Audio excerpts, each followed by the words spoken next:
Alan? Well, numbers are numbers, but in real terms, are we seeing things on the upside?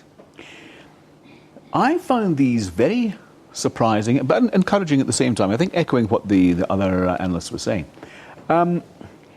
It's interesting because against a background of low economic growth, intuitively, you would expect to see lower, or should I say, higher unemployment, lower employment.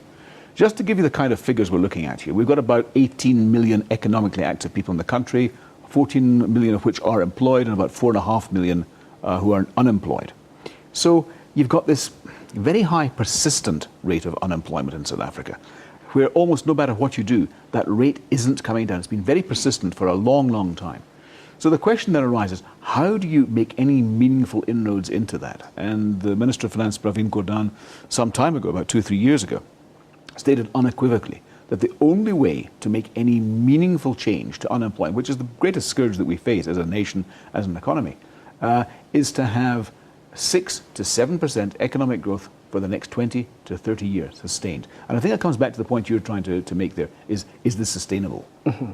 But should we be shouting from the rooftop when the numbers are like this, when the jobs that are being created are temporary, and when you look at how investment has been going, many people want to invest, make their money and go? I think you're quite right. That's a very good point you make.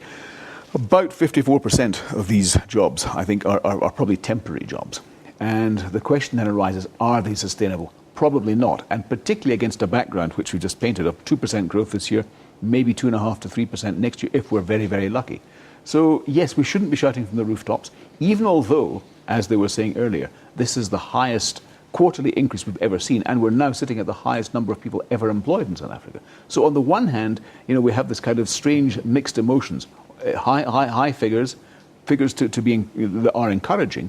But at the same time, one wonders about the sustainability of all of this. Let's look at the trend. We have so many job ads on newspapers. We've got weekly and weekend newspapers having so many job adverts, but they're not being filled because of the skills shortage. Yeah. So how do we, to what extent should we use a litmus test to say that the figures are in real terms and not only theoretical? Yeah, it's a very good question. There's approximately 800,000 vacancies out there that haven't been filled because of exactly what you're talking about, the skills mismatch. Now, to try and get those skills, the required skills that we need to fill those vacancies is a long process. However, it can be short-circuited.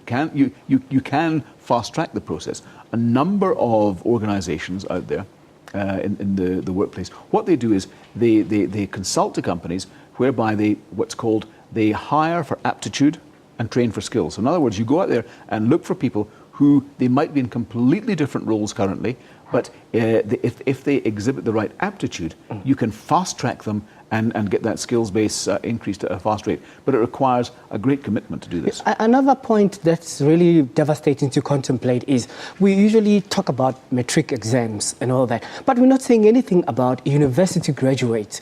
Because I believe that when we're talking about matriculants, they still have to go to school. But those who are graduating need training, need employment, and need to grow. No, you're quite right. There is no substitute for experience. And I think that's at the heart of what political parties and COSATU and the unions are talking about, getting young people into jobs as soon as possible, whether it means school leavers, whether it means university graduates, doesn't matter, because there's no substitute for learning, for experience on the job. Just very briefly, what can we expect in the next quarter, or shall I say in longer terms?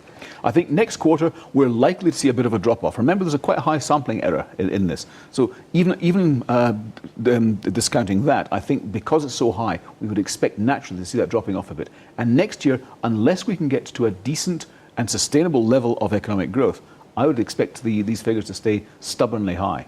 Okay, I'm going to hold you to that. Right, that's Chris Gillmore with Absa Investments, of course, giving his analytical perspective on the employment figures that have been released today. Moving on to